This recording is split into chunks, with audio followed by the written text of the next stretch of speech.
Hi all, Jenetta Barry back again. And first of all, thank you for joining us on today's training. We've loved doing it and it means a lot to have you. So that's why we're here now to give you a surprise bonus. And we've made this additional quickie training for you and hope you get a good laugh from it. You see, there's a huge mistake professionals in the consciousness, self-help or life coach field make when writing about their personal journeys, and Lorraine is here to help me talk about it. Yes, Jenetta, I call it an occupational hazard. Somebody works as a helping professional. Your first reaction is to be helpful, comforting, nurturing, encouraging. But in order to be effective at story writing, you need to turn that part of you off. You need a little tough love. Yes, so you're saying that in turning it off, you have to do what? What would one do? Be objective. Just be a neutral observer of your experience. Turn off the life coach in you.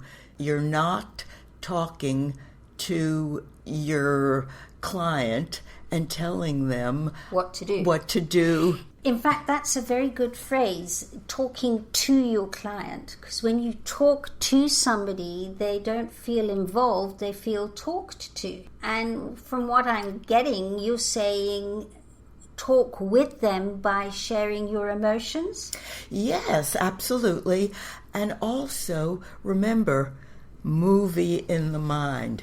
Think of yourself as a camera and a sound recorder, and you are making a movie of your experience. You went back in a time capsule, and you're back to where you were in this experience, and you are transporting your reader into your body and mind.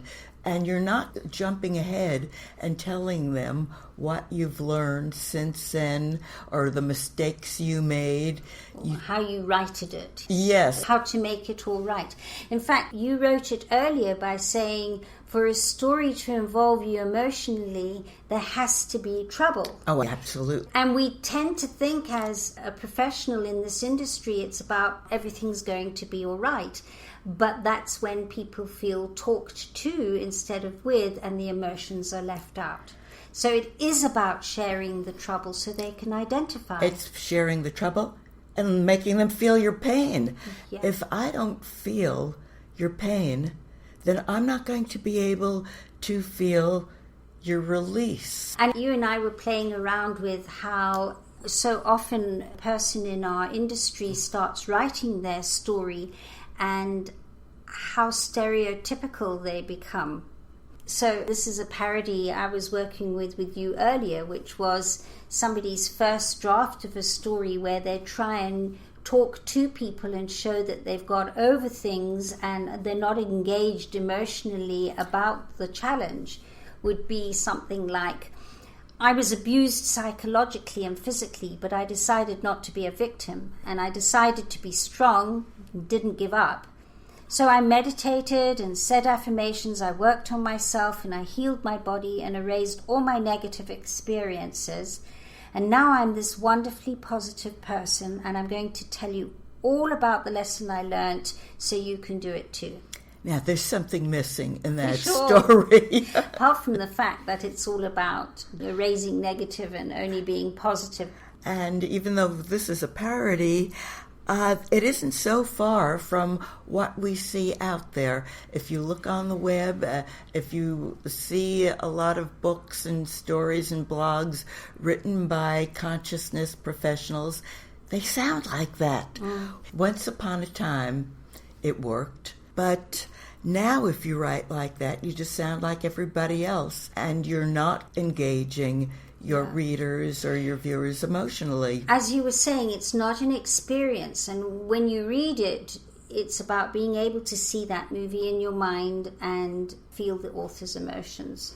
Yes, when you're watching a movie, and this is a movie that involves you emotionally, that inspires you, you don't hear someone whispering to you, this is the mistake I made. You, the viewer, may be seeing it. You don't have the writer telling you, hey, this is the lesson you're supposed to learn from this. Nobody's watching over your shoulder and instructing you and telling you what to see. They're just showing you. So you and I were talking earlier about how to sum it up in one word. Well, one word would be adrenaline. Now, you may think of adrenaline as a stress hormone, but it's also the attention draw hormone. Without adrenaline, we stop paying attention. Without attention, we don't feel engaged, we don't feel involved, we don't care. We don't feel alive. No, we don't live fully without adrenaline. And the more attention we pay, the more fully alive we are in our experiences. Hence, if life were all light and sweetness, we'd have no reason to stay awake.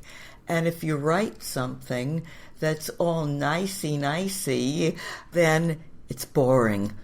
When you are teaching people an emotional lesson, you can't give them step by step the same way you teach somebody how to bake a cake. Or ride a bicycle. Yeah. You have to actually give somebody an emotional experience vicarious. And that is why writing in your niche is going to bring the people who identify with you and your story because they've had similar. Exactly, yeah. And that's why being more emotionally engaged is so important for that person to say, I'm reading my story. This is my story that somebody else has also experienced and they've got through it and they're going to be able to help me to get through it as well, and I can't wait to contact this person. Yes. Yeah. Because they're not only are you letting them know that you got through it, but they're actually seeing a movie in their minds of you going through it, and vicariously they're experiencing some of your change. So just in reading your story, you've already started to help them. Exactly. And then that feeling of already being helped, you've basically gained a client instantly. They're behind you, they're with you, they want to be with you, and there's no better way in getting out there than from that authentic place of your story.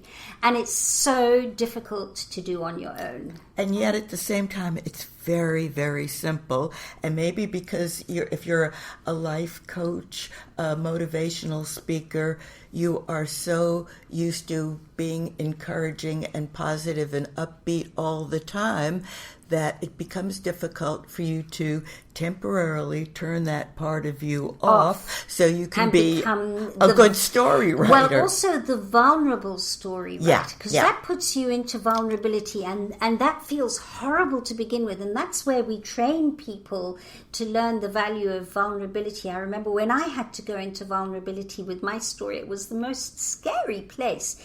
And yet, that's what's brought me my most clients, is because I'm a human being. They hear my humanness. They don't see me as Superwoman. They see me as them, and then they see me as having overcome, which means that gives them the insight to know they can do it too, and I'm the one that can help them do it. Because they've seen your process. Yes, and because I'm real and authentic. Not simply because they see you now, this really together. Yes, up on a pedestal. Yeah, I got my stuff together. Yeah, I got it all together, yeah. And I'm an example, and I'm the guru. And if you're going to give somebody a vicarious experience, you have to go through all the steps of the process. At the end of the day, it's so difficult to put this vulnerability in this way on your own. We understand as life coaches how important it is for somebody else to have a life coach. And it's the same with writing your story. As a life coach writes their story, they require a wordsmith coach and a writing coach and a story coach. And that's what this is about. So this is a good opportunity to get your story masterfully coached and out there. And we look forward to seeing you very soon. And as you can see, the button on this page will help you to get started. And Lorraine and I are inspired to meet you and learn about you. So go hit that button. Let's get in contact with you. Can't wait to meet you as we both send you lots of love.